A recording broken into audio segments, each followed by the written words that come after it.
Hello everyone, कैसे हैं सभी आप लोग। ठीक है, आई होप आप सभी लोग अच्छे होंगे। ठीक है, आज जो हमारा टॉपिक्स था वो क्या था? Law of thermodynamics. ठीक है, हमारे पास थर्मोडायनेमिक्स में कितने लॉ होते हैं इसके बारे में हम लोग आज पढ़ने वाले थे। Law of thermodynamics. ठीक है, थर्मोडायनेमिक्स में कितने लॉज होते हैं उसकी हम लोग बात करने वाले थे आज। अब ध्यान रखेंगे, जो थर्मोडायनेमिक्स हम लोग यहाँ पे बात कर रहे हैं वो फिजिक्स में भी आता है और केमिस्ट्री में भी आता है। बेसिकली हम यहाँ पे केमिस्ट्री सब्जेक्ट की बात कर रहे हैं। ठीक है, किसकी बात कर रहे हैं? तो केमिस्ट्री की। ठीक है, तो सबसे पहली बात आती है कि कितने लॉज होते हैं हमारे पास थर्मोडायनेमिक्स में। तो हमारे पास बेसिकली 4 लॉज होते हैं। ठीक है, कितने लॉज होते हैं? Total 4 laws of thermodynamics. ठीक है, ठीक है। अब इसमें भी जो 4 लॉ होते हैं उनके बेसिकली उनका नाम क्या है, वो कौन कौन से 4 लॉज होते हैं, इनके बारे में हम थोड़ा सा एक बार डिस्कस करने वाले हैं। ठीक है, तो पहला जो लॉ होता है वो होता है जीरोथ लॉ ऑफ थर्मो। दूसरा number first law of thermo. Third second law of thermo. Fourth third law of thermo. ये हमारे पास बेसिकली 4 लॉज होते हैं। ठीक है, अब हम लोग क्या करेंगे, एक एक करके इनके बारे में थोड़ा सा डिस्क्रिप्टिव वे में देखेंगे कि इन लॉज का मीनिंग क्या होता है, ये लॉज क्या होते हैं, किस चीज़ को एक्सप्लेन करते हैं, किस चीज़ पर बेस्ड है। ठीक है, तो स्टार्ट करते हैं हम अपना लेक्चर। ठीक है, फर्स्ट है हमारे पास जीरोथ लॉ ऑफ थर्मोडायनेमिक्स।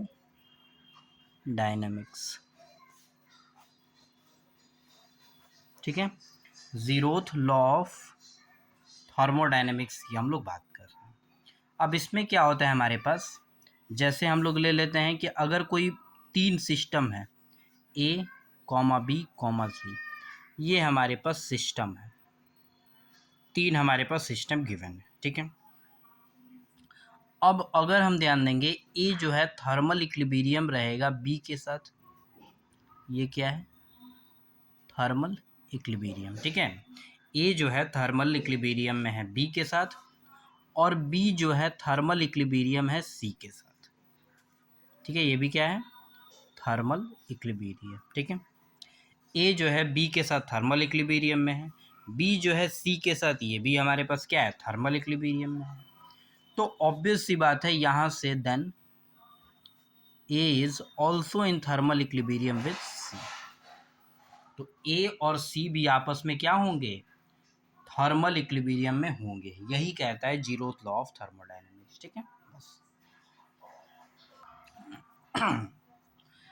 ए जो सिस्टम है अगर थर्मल इक्विलिब्रियम है बी के साथ, बी जो है थर्मल इक्विलिब्रियम है सी के साथ, तो देन ऑब्वियस सी बात है कि ए भी क्या होगा? थर्मल इक्विलिब्रियम में होगा सी से। स्टेटमेंट में कैसे लिख सकते हैं? लेट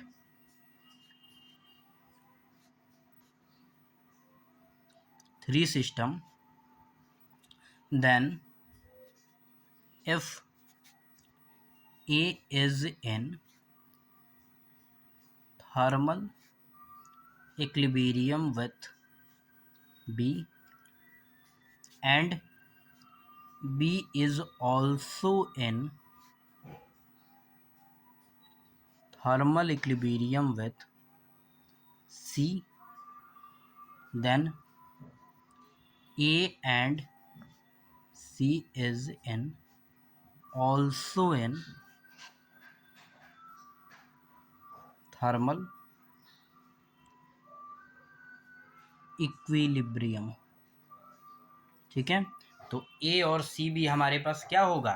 थर्मल इक्विलिब्रियम में होगा। ये होता है जीरो। ठीक है, बस अब नेक्स्ट लॉ की बात कर लेते हैं हम लोग। ठीक है, अब हम लोग आ जाएंगे फर्स्ट लॉ ऑफ थर्मो। ठीक है, अब हम लोग यहाँ पे किसकी बात करने वाले हैं, पहला नियम जो है थर्मोडाइनेमिक्स का, उसकी बात करने वाले हैं, ठीक है। तो यहाँ पे क्या होता है, ये बेसिकली बेस्ड होता है law of conservation of energy पे। तो यहाँ पे हम लोग लिख सकते हैं based on law of conservation of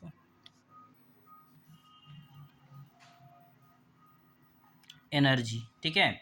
जो हमारे पास law of conservation of energy होता है उस पर ये क्या होता है, बेस्ड होता है। अब law of conservation of energy क्या होता है आप लोगों ने पढ़ा होगा, ठीक है। Energy neither be created nor be destroyed but it can change from one form to another form. मतलब ना ही एनर्जी को क्रिएट किया जा सकता है, ना ही एनर्जी को डिस्ट्रॉय किया जा सकता है, बस उसे एक फॉर्म से दूसरे फॉर्म में कन्वर्ट किया जा सकता है, ठीक है। इसको थोड़ा सा लिख सकते हैं, according to this law energy neither be created, ठीक है, nor be destroyed but it can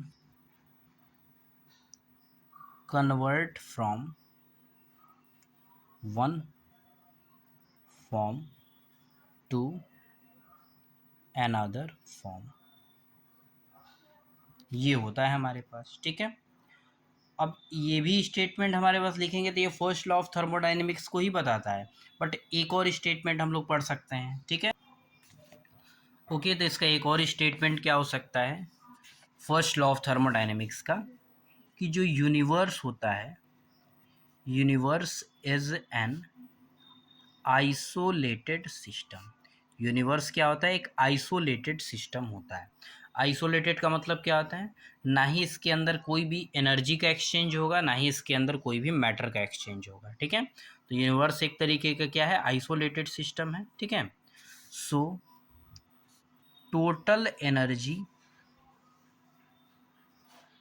remains constant, ठीक है। जो टोटल एनर्जी हमारे पास रहेगी वो क्या रहेगी, कांस्टेंट रहेगी इन ए सिस्टम, ठीक है। उस आइसोलेटेड सिस्टम के अंदर टोटल एनर्जी क्या रहेगी, फिक्स रहेगी। अब इसको जरा मैथमेटिकली देखते हैं, ठीक है।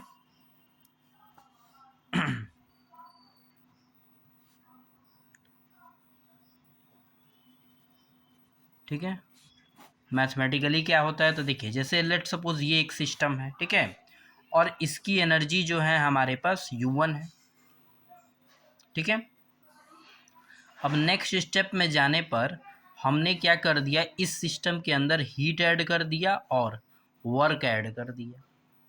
पहले एक सिस्टम है जिसकी एनर्जी क्या है, U1 है, अब इसके अंदर हीट क्यों ऐड किया और वर्क भी ऐड कर दिया, तो अब एक नया सिस्टम ये बन गया। इसकी जो एनर्जी कहलाई U2 कहलाई टोटल।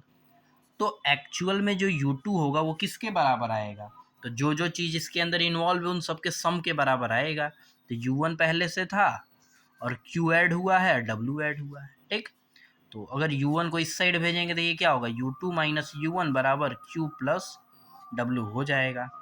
अब दो एनर्जी का चेंज क्या होगा, डेल्टा U हो जाएगा, डेल्टा का मतलब चेंज बराबर Q प्लस W। बस ये जो टर्म है हमारे पास, यही क्या होता है, फर्स्ट लॉ ऑफ थर्मोडाइनमिक्स का मैथमेटिकल एक्सप्रेशन होता है।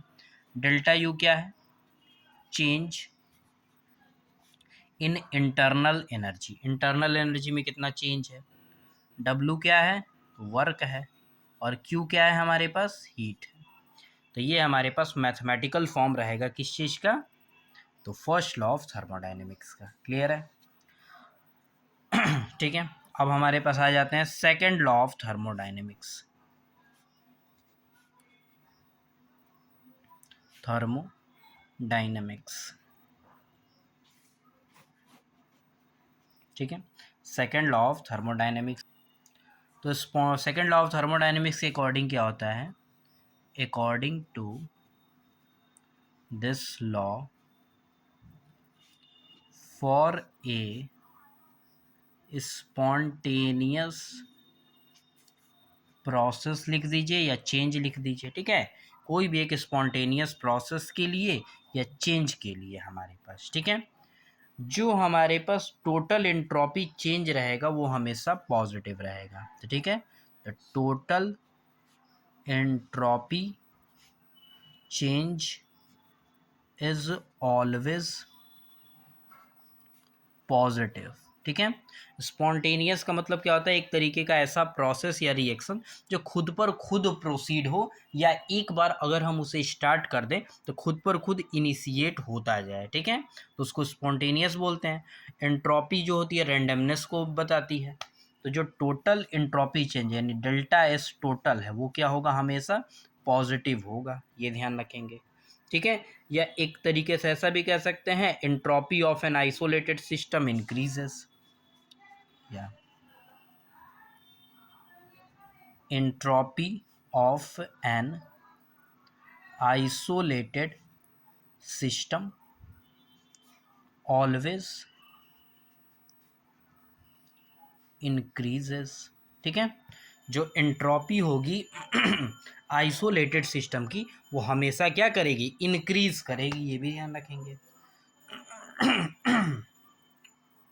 तो इस तरीके से हम मूव कर सकते हैं, जो एंट्रोपी होती है आइसोलेटेड सिस्टम की वो हमेशा क्या करेगी, इंक्रीज करेगी या बढ़ेगी, हम ऐसा बोल सकते हैं, ठीक है।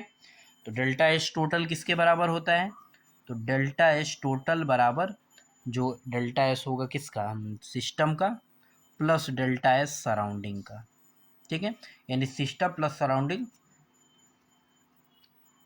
ज़ीरो से क्या होगा, बड़ा होगा। अब इसका मतलब क्या है, अब ऑब्वियस सी बात है, अगर ज़ीरो से बड़ा होगा भैया तभी तो हमारे पास पॉजिटिव होगा, है कि नहीं, या ज़ीरो के बराबर तो भाई कोई मतलब नहीं है। तो delta S total always greater than zero, या delta S system plus delta S surrounding greater than zero, ये हो जाएगा सेकंड लॉ ऑफ थर्मोडाइनमिक्स, ठीक है, क्लियर है, ठीक है। तो अब हम लोग पढ़ेंगे last and least third law of thermodynamics, third law of thermodynamics, ठीक है, थर्ड लॉ ऑफ थर्मोडाइनमिक्स यानी थर्मोडाइनमिक्स का तीसरा नियम जो होता है उसके बारे में हम लोग देखने वाले हैं, ठीक है। अब ये थर्ड लॉ ऑफ थर्मोडाइनमिक्स किस बात को बताता है, क्या होता है, जरा देखते हैं, ठीक है। तो लिखेंगे according to this at absolute temperature, ठीक है, at absolute temperature the entropy of a perfectly crystalline substance is zero, ठीक है। एब्सोल्यूट जीरो टेम्परेचर पर जो एंट्रोपी होगी एक परफेक्टली क्रिस्टलाइन सब्सटेंस की वो हमेशा कितनी होगी, ज़ीरो होगी या शून्य होगी, ठीक है। सबसे पहले यहाँ पे एक टर्म आया एब्सोल्यूट टेम्परेचर, एब्सोल्यूट टेम्परेचर इसका मतलब क्या होता है, तो एब्सोल्यूट टेम्परेचर जो वैल्यू होती है वो -273 डिग्री सेल्सियस होती है, ठीक है। तो ये हो जाएगा -273 डिग्री सेल्सियस या 0 केल्विन भी कह सकते हैं, ठीक है। अब ये ऐसा टेम्परेचर होता है जिसपे मॉलिक्यूलर मोशन जो होता है, मॉलिक्यूलर मोशन वो क्या हो जाता है, सीज हो जाता है, मतलब पूरी तरीके से बंद हो जाएगा, कोई भी मॉलिक्यूल थोड़ा भी इधर उधर दाएं बाएं कहीं भी मोशन नहीं कर पाएगा, एकदम परफेक्टली रुक जाएगा, ठीक है। इस टेम्परेचर पे एकदम मूवमेंट ही क्या हो जाता है, रुक जाता है, ज़ीरो हो जाता है। अब खुद सोचिए, जब हमारे पास एंट्रोपी जो होता है किस चीज़ को मेंशन करता है, हमारे पास किस चीज़ को मेज़र करेगा एंट्रोपी, ये एंट्रोपी मेज़र करेगा रैंडमनेस को, किस चीज़ को करेगा, तो रैंडमनेस को। अब रैंडमनेस जितनी ज़्यादा होगी तो एंट्रोपी भी क्या होगी, ज़्यादा होगी, लेकिन रैंडमनेस कम होगी तो एंट्रोपी भी क्या होगी, कम होगी। अब 0 केल्विन एक ऐसा टेम्परेचर है जिस पर रैंडमनेस एकदम ना के बराबर एकदम ज़ीरो है। अब जब रैंडमनेस ज़ीरो है तो ऑब्वियस सी बात है एंट्रोपी भी क्या होगी, ज़ीरो होगी। तब इस टेम्परेचर पर थोड़ा भी मूवमेंट हो ही नहीं पा रहा है, और जब थोड़ा भी मूवमेंट नहीं हो पा रहा है तो रैंडमनेस नहीं है, रैंडमनेस नहीं है तो एंट्रोपी ज़ीरो कहलाएगी। इस कारण से कहा जाता है at absolute zero temperature the entropy of a perfectly crystalline substance is zero. हाँ, बट ये ध्यान रखिएगा परफेक्टली क्रिस्टलाइन होना चाहिए तभी होगा। ये कई बार जेई नीट में स्टेटमेंट के फॉर्म में पेपर में क्वेश्चन पूछा जाता है। ठीक है, तो इन लॉस को अच्छे से ध्यान रखेंगे और इसे अच्छे से याद कर लेंगे। ठीक है, समझने के साथ बाकी कोई भी डाउट्स वगैरह आप लोगों को होगा तो कमेंट सेक्शन में मेंशन करके आप अपने डाउट्स पूछ सकते हैं। ठीक है, थैंक यू सो मच इस लेक्चर के लिए, बहुत बहुत धन्यवाद। बाकी थोड़ा सा अगर अच्छा लगे तो लाइक शेयर और सब्सक्राइब आप कर सकते हैं। ठीक है, थैंक यू।